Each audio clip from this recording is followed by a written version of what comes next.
Lillahi ta'ala. Okay, so we're going to talk about the invalidators of wudu, insha'Allah ta'ala.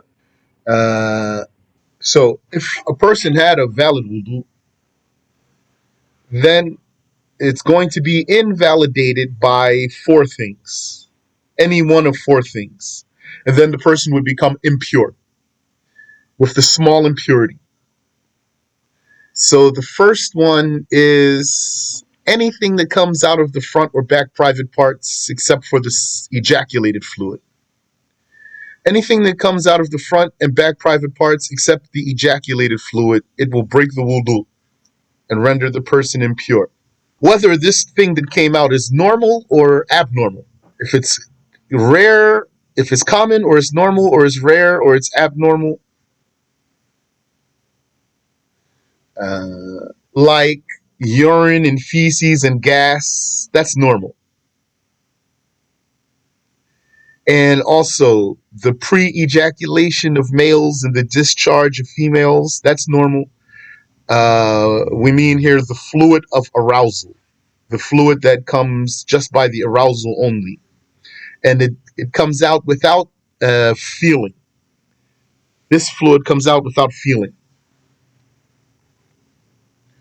Uh, and also, there's something else that comes out, which is the wadi. I don't know any English word for it. Al wadi, which is a thick fluid that resembles semen. And it comes out after urinating or straining. If it does come out, it comes out after urinating or straining. Uh, yeah. So straining means like a person might strain while he's defecating, or he might push something or lift something heavy, and that's why he strained. And then something will come out of the front that's thick like semen, but it's not semen. And abnormal things are like pus and stones and worms. So practically anything that comes out, almost anything that comes out of the front or back private parts, it will break the wudu except for the ejaculated fluid. Uh, we're going to talk about ejaculated fluid when we talk about ghusl. The details for ejaculated fluid are under the ghusl.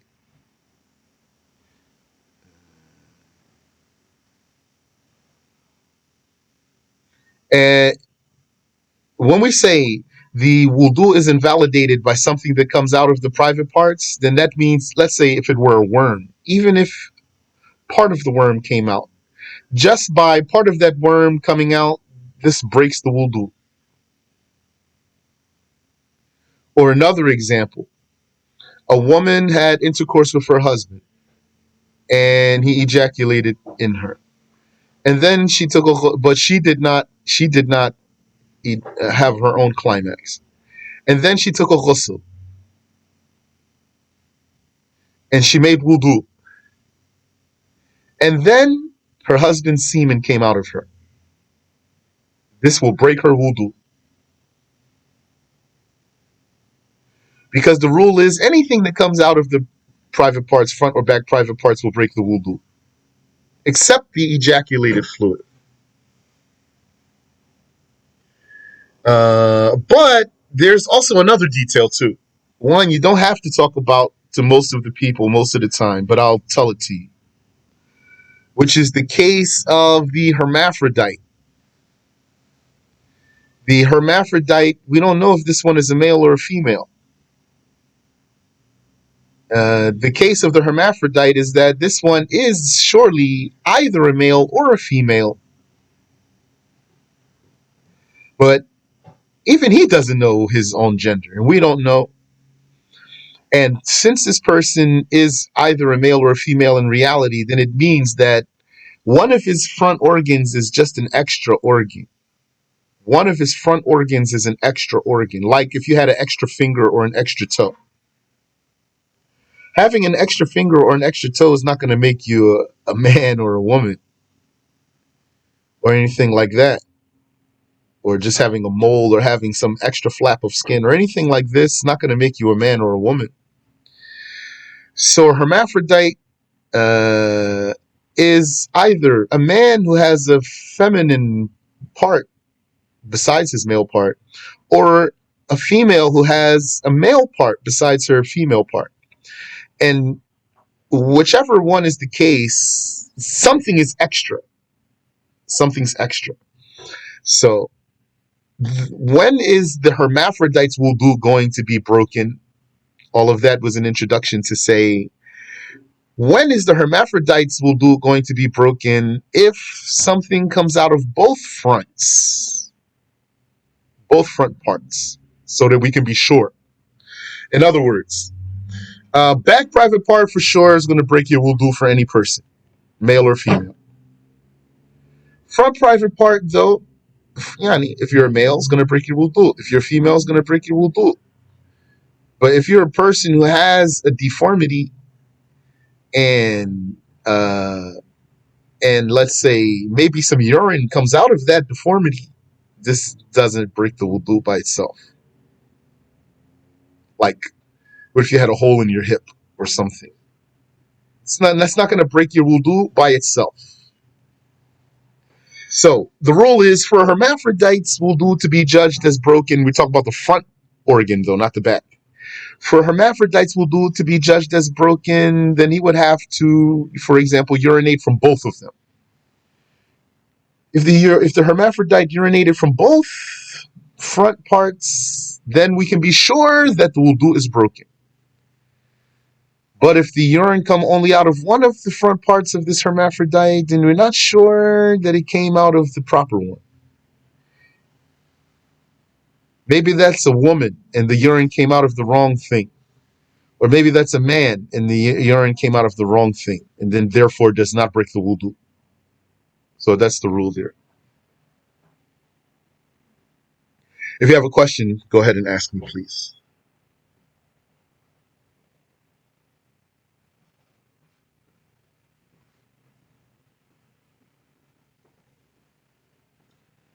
Yeah, hermaphrodite in Arabic is called khuntha. Freeze it. Khuntha with a kha. Amin wa fikum. The female in Arabic is called untha with a hamza. Untha. Hermaphrodite is called khuntha.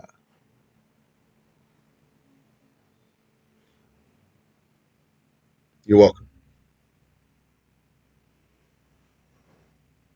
Uh, Now we said that the ejaculated fluid does not invalidate the wudu, but if that happened by contact, it will break the wudu. Meaning, if the person ejaculated by a kiss or ejaculated by some other contact, this ejaculation will break the wudu, just like it breaks the fast. In this case, the wudu and the fast are similar. Like, if a person was fasting, if a person were fasting and he had a wet dream, this won't break his fast. Or he looked at something and ejaculated by looking, this won't break his fast. Or he thought about something and ejaculated by thinking, this won't break his fast. But if he was touched or he touched himself and therefore ejaculated, then this will break his fast. The wudu is like that too.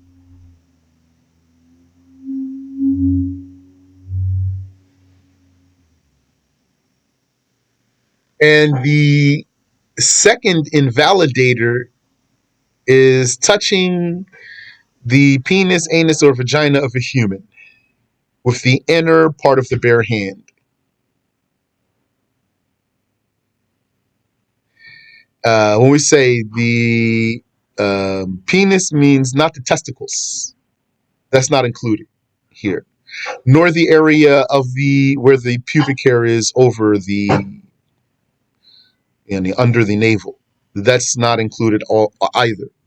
And when we say the vagina, we mean where the urine exits, and where the lips of the vagina come together, where they meet. There's a spot where they come together and the urine comes out of there. Touching there will break the wudu. And for the anus, we mean the hole in particular for the feces, or that ring for where the feces comes out. So not the cheeks of the buttocks, not even the inner plates of the buttocks. That doesn't break the wudu. And we said of a human being, so that excludes an animal. Touching private part of an animal will not break the wudu, and touching any part of an animal is, uh, fundamentally is not haram. Meaning, if there were an animal, could you touch his head? Could you touch his back? Could you rub his belly? Could you touch his legs? Yes. So actually, any part of the animal you can touch it. It's not a sin. Not as long as there's nothing crazy going on there, like the person's not doing something bad there. So the animal's private part for us as humans is no different from his back or his leg or his head or any other part. So it won't break the wudu.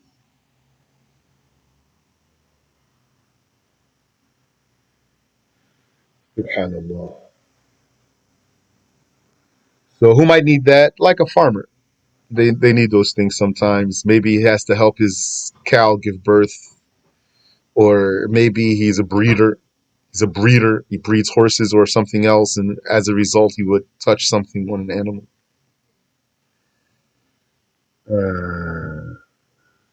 And when we talk about invalidating the wudu by touching here, this invalidates the wudu of the toucher, not the wudu of the touched one. So, scenario here is there's two men, they both have wudu. If one of them touched the private part of the other with the inner part of his bare hand, then the toucher is going to lose his wudu and the touched one's still going to have his wudu.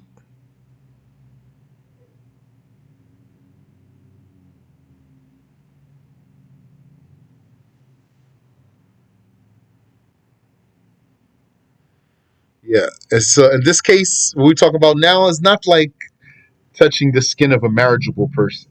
That's a different case. Touching the skin of a marriageable person is going to break the wudu for both the toucher and the touched. The case of touching the private part of the human with the inner part of the bare hand breaks the wudu of the toucher only.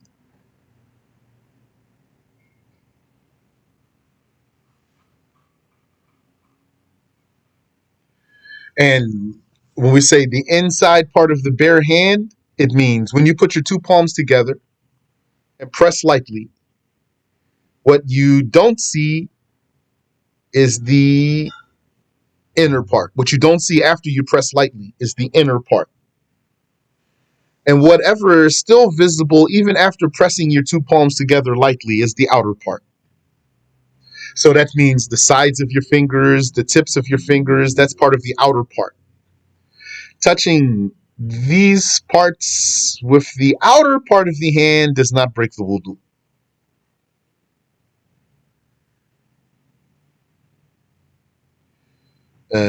Yes.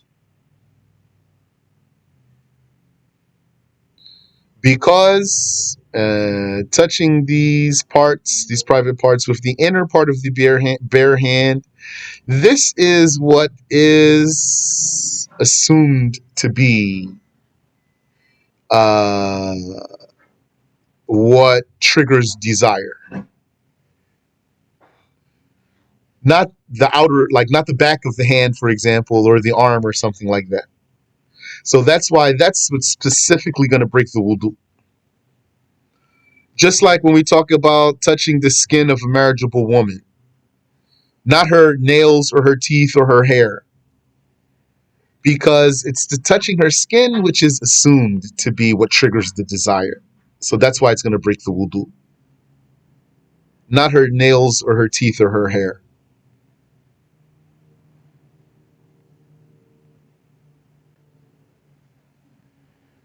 And that is the third. invalidator. Touching the skin of the marriageable person of the opposite gender. Touching the skin of a marriageable person of the opposite gender. This will invalidate the wudu, and also whatever is like skin. So touching the eyes, or touching the tongue, or touching the gums, this will break the wudu. But not the teeth or the hair or the nails, because that's not what's assumed to trigger the desire upon touching. Uh, yeah.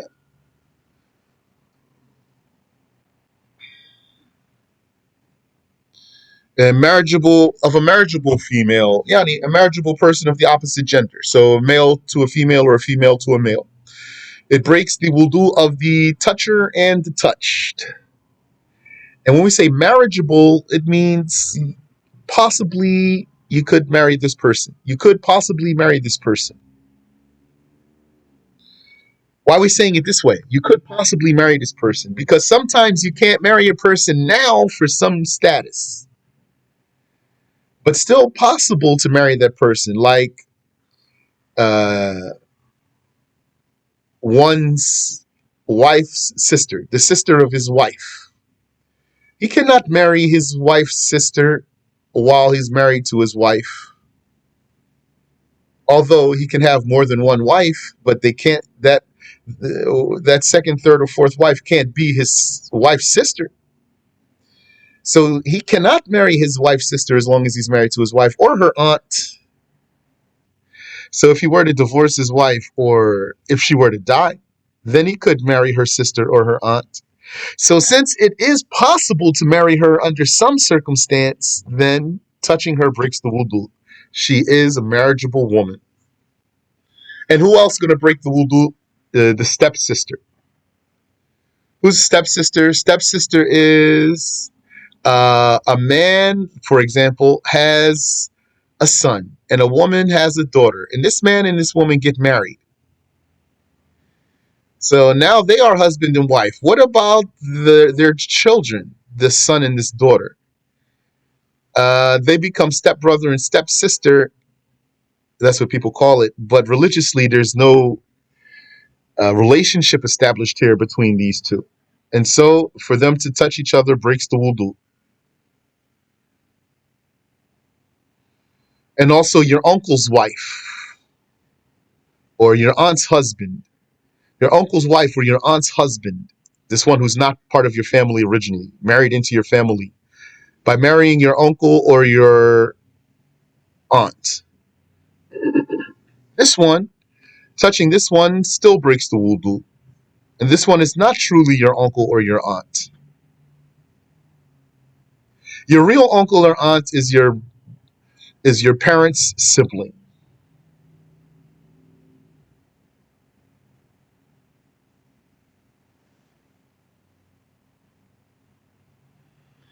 Now, what about the wife herself? According to a Shafi'i, the wife, touching the wife breaks the wudu. But according to Abu Hanifa, does not. So according to Abu Hanifa, one could touch his wife and then still pray after that without a new wudu. And when we say touching this marriageable woman or male, this marriageable person of the opposite gender, we're talking about this person reaching an age, meaning a physical stage. Age here means a physical stage, a stage in their development at which he or she is normally desired. At which he or she is normally desired. So who's excluded here? The small toddler, for example, or yani 5 years old, 6 years old, 7 years old. This one is not normally desired or younger than that. But who is included in there?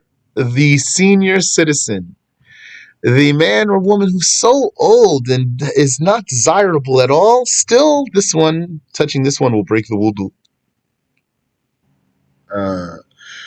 So where's the line drawn here? Uh, when it comes to a person reaching a stage of normal desirability, you have two cases here. They're close to each other. One is someone who's on the verge of puberty. On the verge. That means could become pubescent any day. Then this one, touching this one, will break the wudu. And then you have another one who,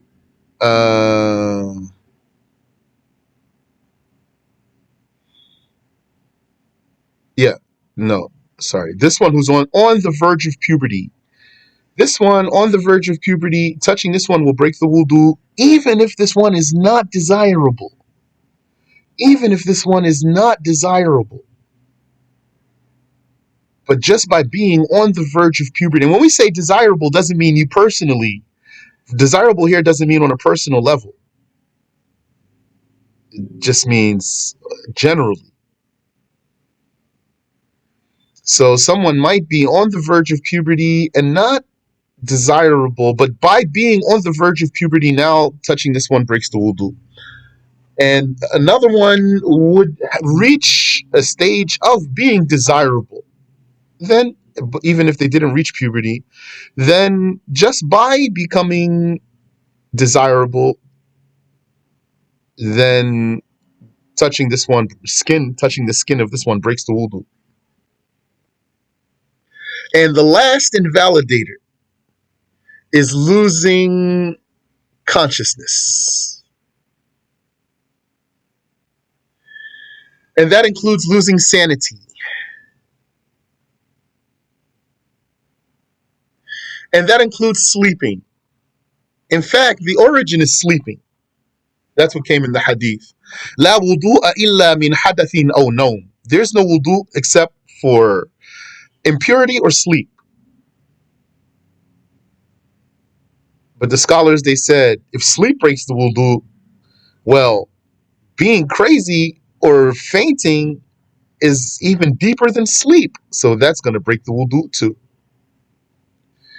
But if someone sat with his buttocks firmly planted in such a way that he won't pass gas as long as he stays firmly seated,